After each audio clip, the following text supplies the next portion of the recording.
Lingkod.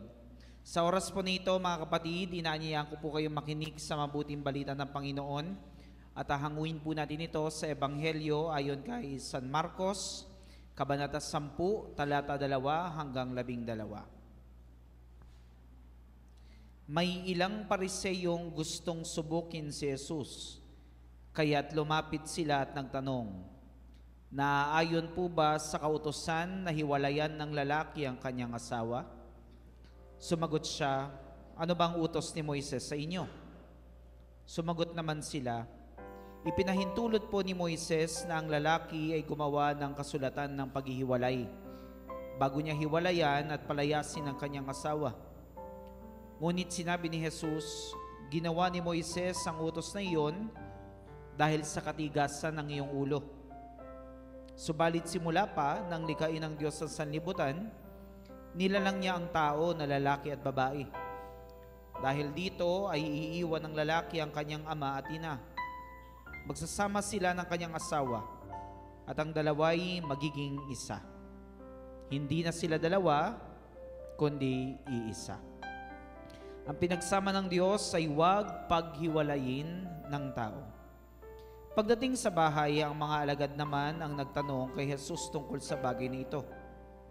Sinabi niya sa kanila, "Kapag hiniwalayan ng isang lalaki ang kanyang asawa at mag-asawa ng iba, siya'y nagkakasala ng pangangalunya sa kanyang asawa.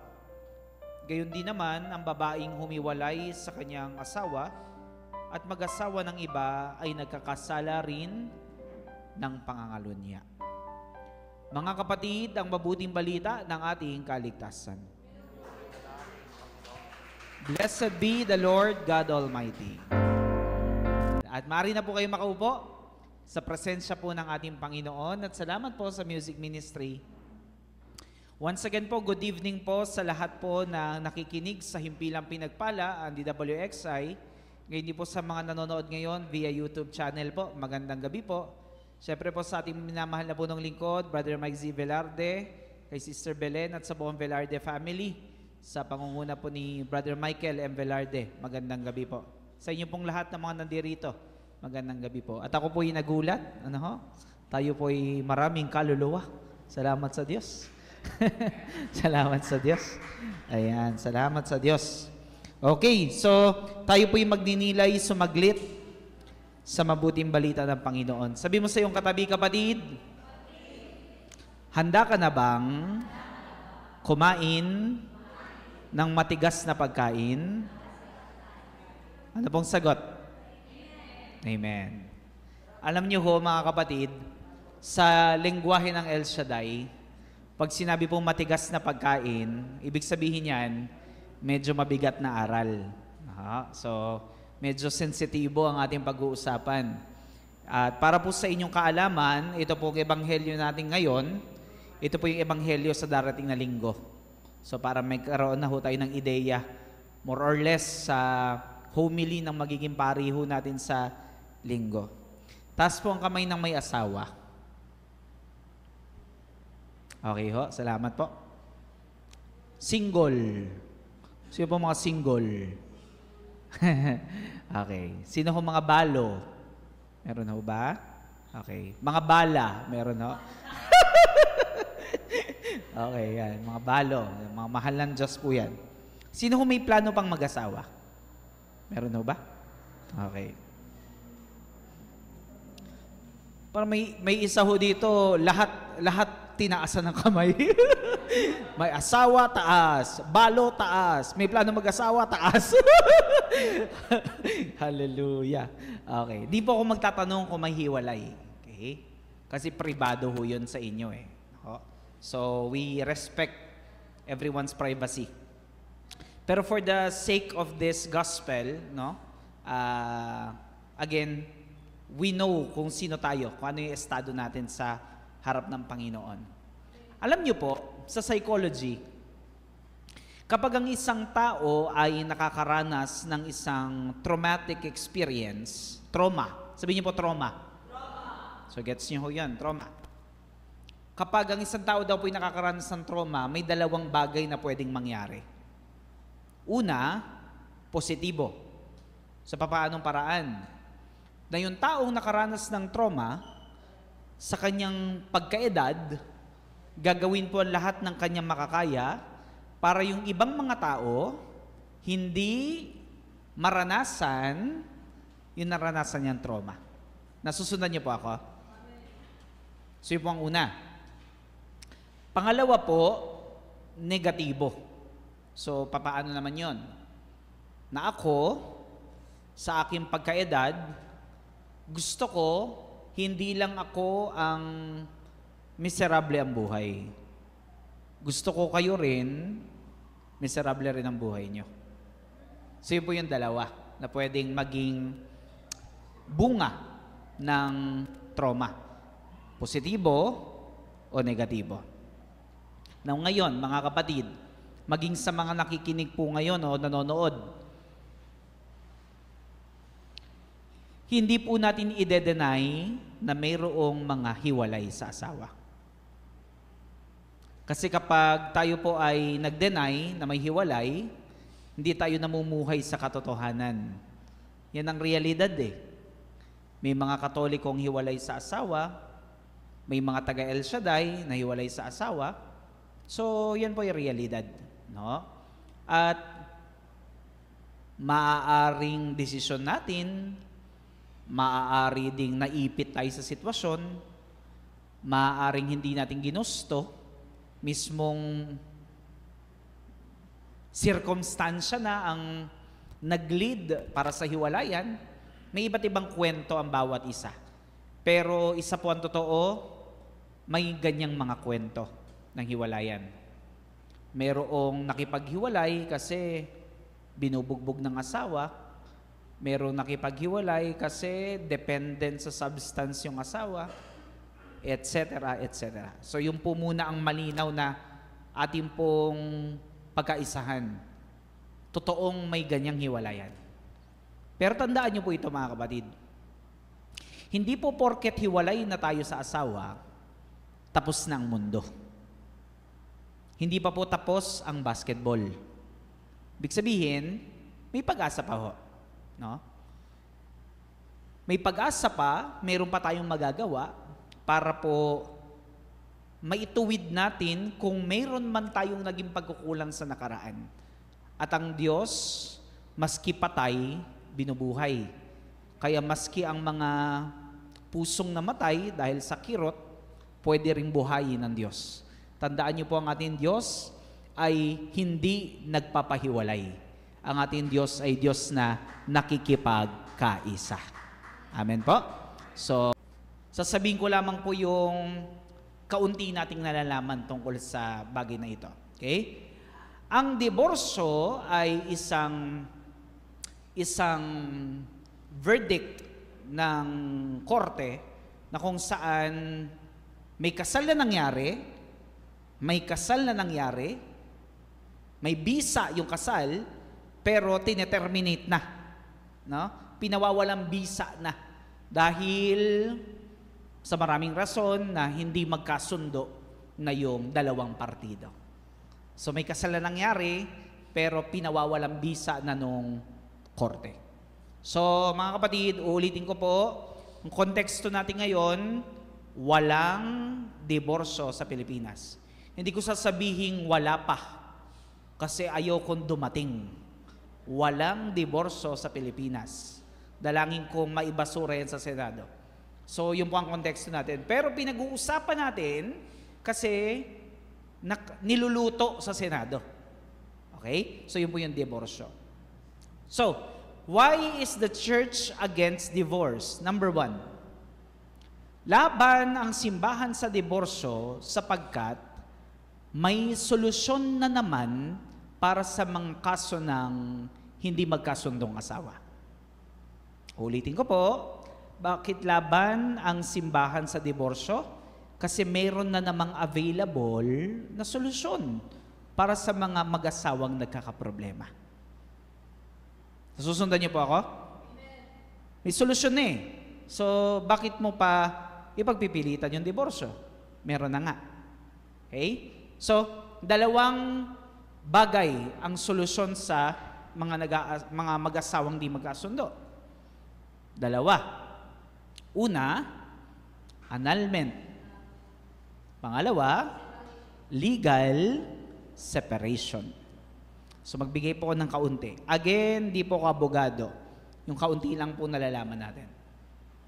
Annulment.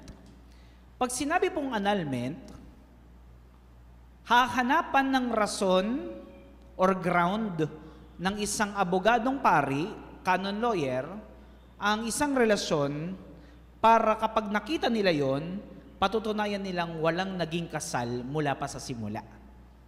Walang kasal na nangyari buhat pa sa pasimula.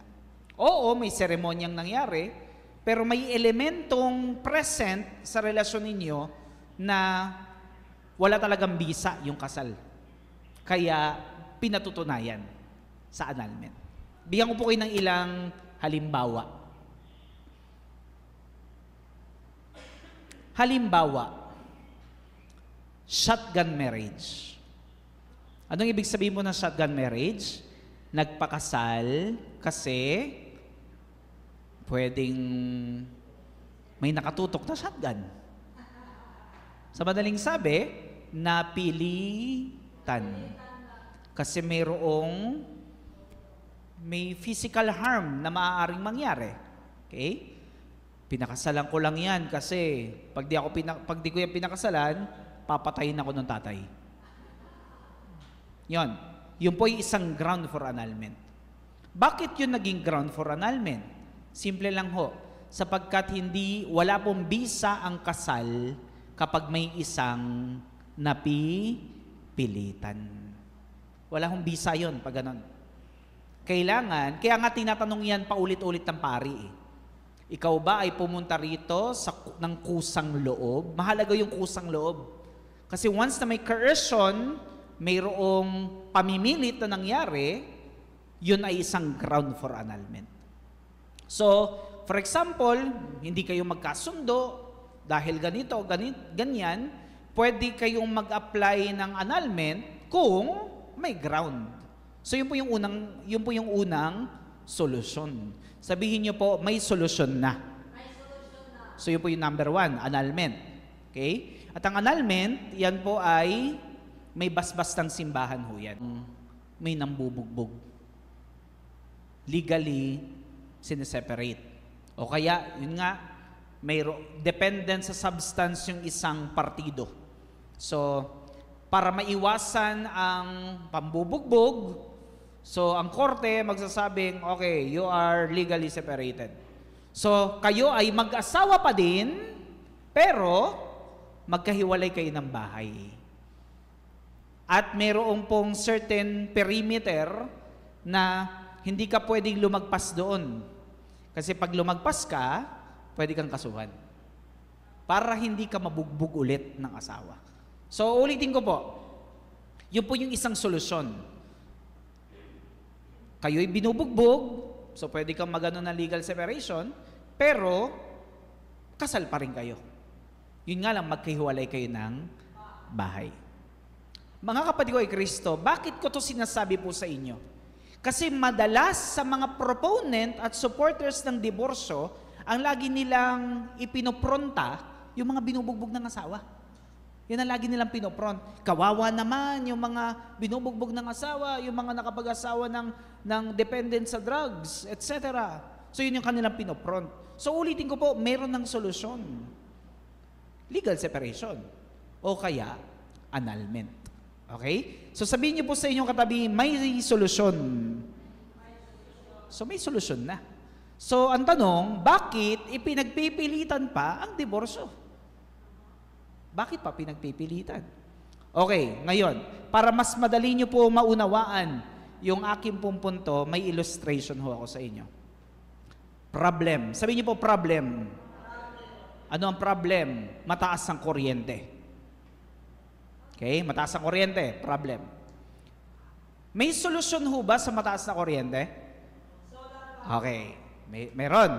So ano po ang solusyon? Ano po solusyon sa mataas na kuryente?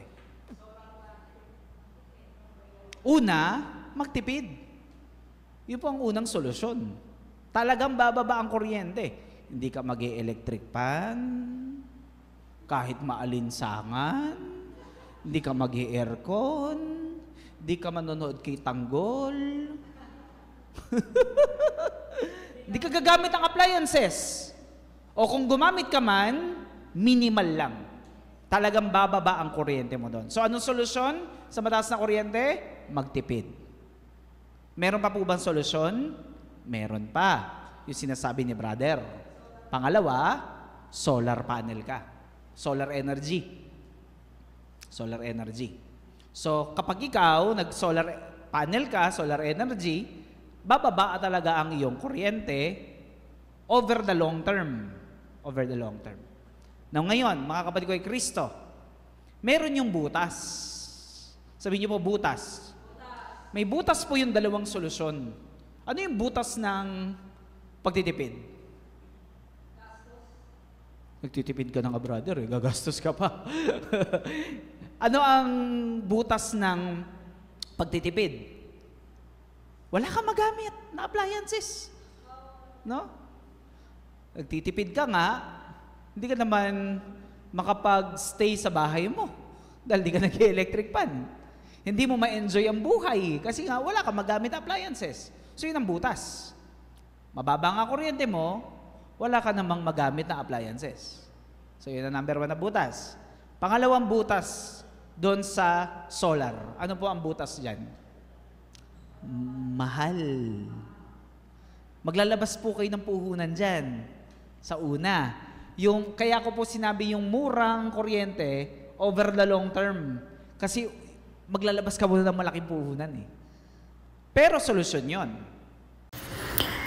Yes, papagpalang araw po mga ka-pray partners. I am Sister Daisy at ito po ay recap lamang at highlighted ng ating Marsolo prayer meeting episode at ang buong video po ay matatagpuan po natin sa comment box section at magre-redirect po yan sa ating Delta Broadcasting System, the official YouTube channel of El Shaddai Ministry.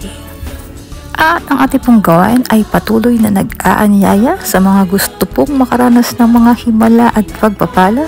Ang ating pong gawain schedule ay every Saturday and Tuesday. Dito po yan San Dionisio, Sucat, Parañaque. Dito po yan sa Ambel City Grounds. Ayan, kita-kits mga ka-prayer partners.